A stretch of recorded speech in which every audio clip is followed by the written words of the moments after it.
matamdida ai kasampata leiba ai press lei chorangna nongalamdai hebe tare pung 12 makhai tarpasida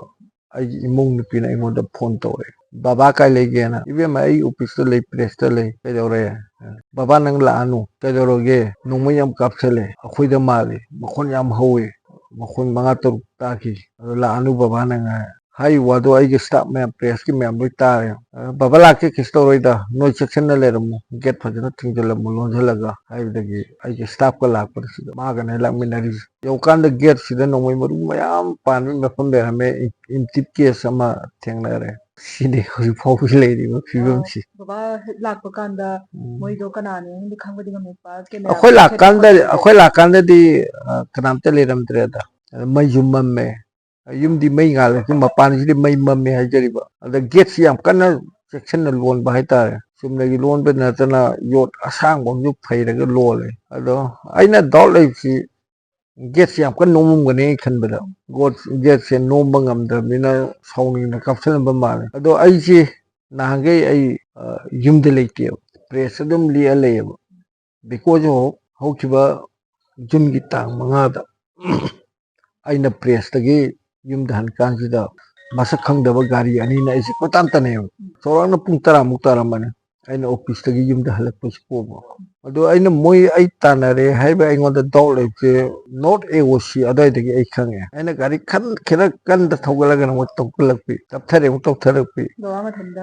i thanda lak pa da office duty lo ra ga hai tare ne ado sangpham bazar yo kan da ai singna rakana sangpham dagi aina u-turn je leito ya bio sirom da thoe u-turn lek je matung inaraga musu tanare abo aduda ai khar kan thogali se mo ju dum kan thogala tanare abo tap thai bo amu bio sidagi amu u-turn toroga amu yum dum thokan sida ai khar kan thogi mo ju kan thogale abo ai sing dari pura ai yara ring asidi ai yadong madre ai wakan ji kala ai isa ni pida phone tawe ibe ma baba ji gari ani na tan le baba lake moy lo lake lakno store ai baba dung amne na ba ai min sebum to ge ha kanda mantri pukhi lamong ai hajelam dagi adu da u-turn nim sile u-turn sile mama je lai thokanda thore adu da khogi infan press ki editor wari ba tamo arun irengbam tamo I sumai tore masak khangdaba gari ani ko tan nang seksalu fajana to press from the thoro nang kamai le kai phim le press from the ma le khare speed to khare yang halo press from the thoro the press ta leo press ta dinga se staff se tare amani pan man pa ma sing loi lei bani na to the press dei na phone tore ai sumai tore press so kan de kan na thokan de mo ju kan na tan ra ko ne kadai de gi khangdaba khangdre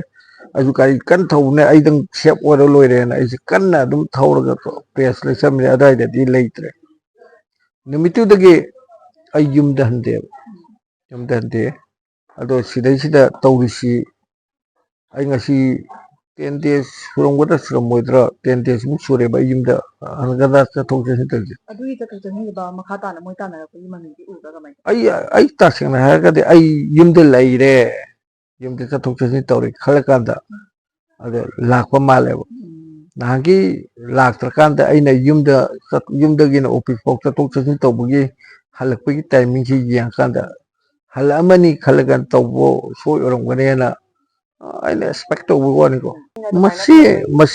masi sumai tawe hauki be jungi tang mangagi edition sida mapanda news agency amana manipur gi hojik leiriba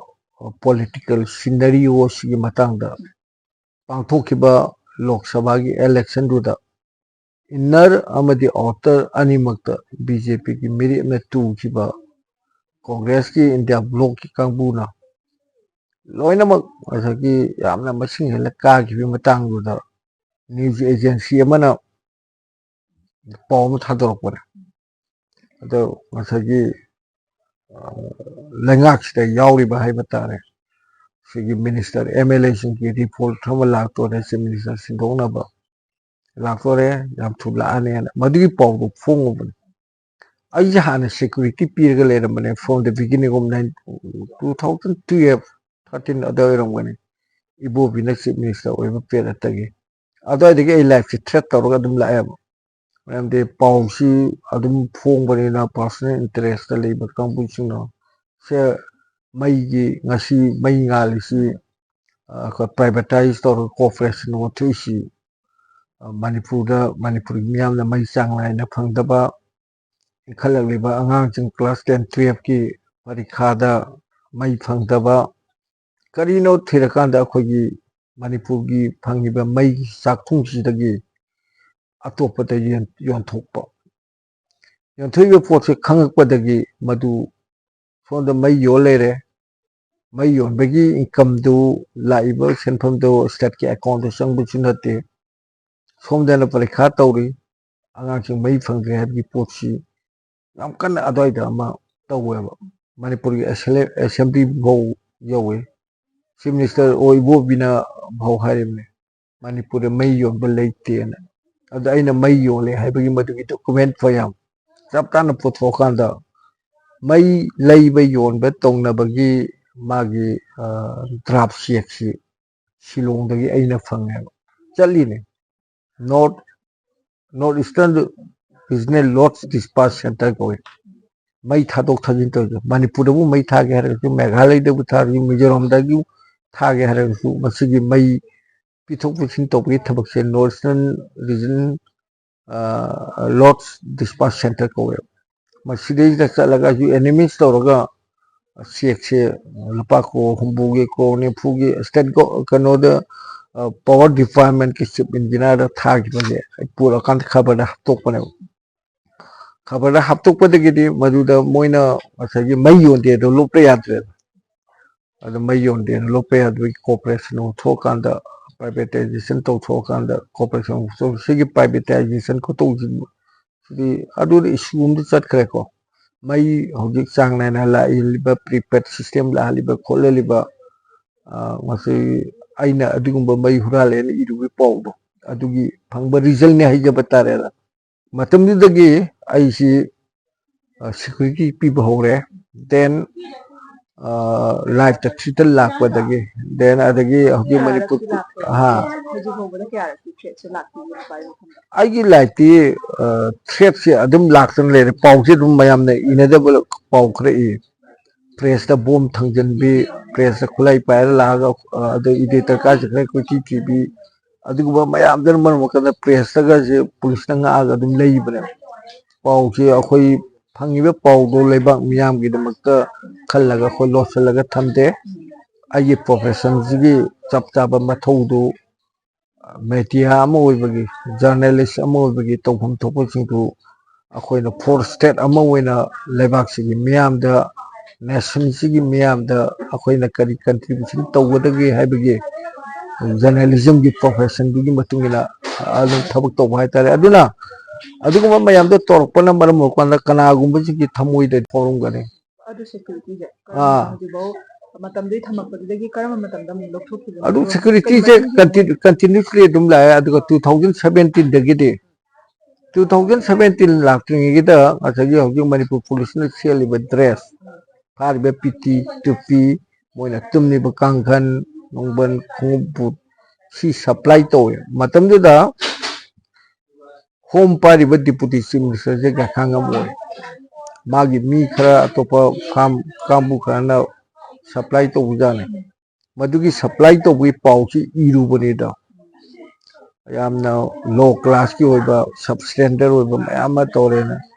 police constable na lit kadaba okhogi up kadaba tupi swam job supply to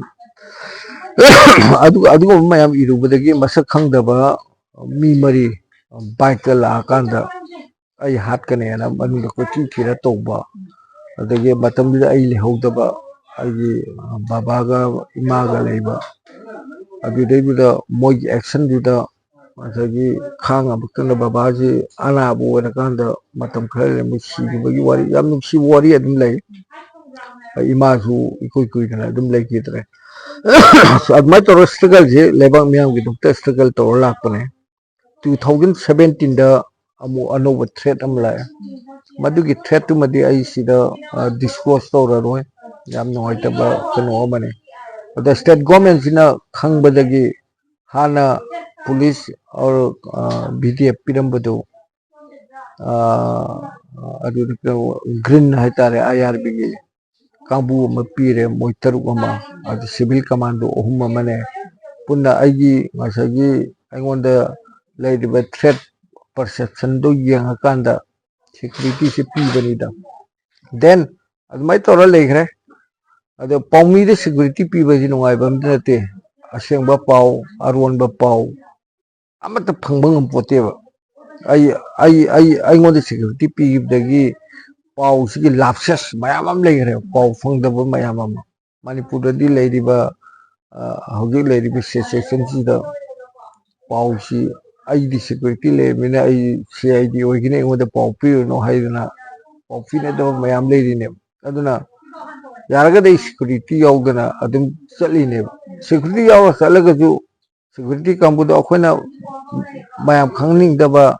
programme ꯑꯃ ꯆꯠꯂꯦ ꯈꯜꯂꯦ ꯁꯦꯀ꯭ꯌꯨꯔꯤꯇꯤꯁꯤꯡꯅ ꯃꯣꯏꯒꯤꯗꯤ ꯀꯟꯁꯔꯟꯅꯤꯅ ꯃꯣꯏꯒꯤ ꯑꯊꯣꯔꯤꯇꯤꯗ ꯑꯩꯈꯣꯏ ꯑꯗꯨꯗ ꯆꯠꯂꯤ ꯑꯗꯨꯝ ꯍꯥꯏꯐꯝ ꯊꯣꯛꯏ ꯑꯗꯨꯅ ꯌꯥꯔꯤꯉꯩ ꯁꯦꯀ꯭ꯌꯨꯔꯤꯇꯤꯁꯤ ꯄꯨꯗꯅ ꯆꯠꯄ ꯍꯧꯔꯕꯅꯦꯕ ꯌꯥꯝ ꯅꯨꯡꯉꯥꯏꯅ ꯂꯥꯏꯐꯁꯤ खितंग नुंगाइना सुम आइगी प्रोफेशन सिदा फ्रीली थबक तोंगिङेबा अदुमाइ तौबदगी 2017 ते पीगरे पुन्ने सिक्युरिटी 15 कनो सुबन अदो हंदकसे ngasaigi पाउ इरुबद इलेक्शन के मरी लेनब अदुगी पाउ इरुबुजिदा तांग मंगागी पब्लिकेशन जून तांग मंगागी पब्लिकेशन हेक तौकांदा सुंगइबा मतमदगी हाइतारे सिक्युरिटी के विडो खुदक तौथोखरे पुलब लौथोखरे अदा से आई नुंगाइरेदा खल्लेबा सिक्युरिटी लेबी अखोदी हेडेक ओइबा कोटबा मयाम लेबा फरे नुंगाइरेना खल्लकांदा आइसी नमिसे प्रेस तगी पुंग 10 अदवाइदा हलकपनी पुंग 10 अदवाइ हलकपुस मस खंगदबा गाड़ी नि कोतान तानबगी पोतुनिदा अदो अमजुएन एडिटर चिल्स ते योरकांदा मणिपुर गवर्नमेंट अइगोदा तौरसे करीनो है यंगसलु हाइबगी अमले अदो स्टेट गवर्नमेंट यंगदबदों तोबो कंसर्न हाइतारे गवर्नमेंट के पुलिस यु कंसर्न ने यंगदब मरकसिदा आइजु अइगोदा इसादा डाउट अम लेजबनेना आइजु प्रेस दुम लेयबा अदो प्रेस सुम लेरगा लेबसिदा खितंग थ्रेट परसेप्शन जे खरा डाउन ओइरा माने हाइदना आइजे हदो हंजिन प्रेस चटप अमु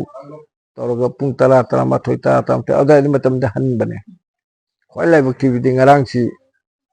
स्टाफ से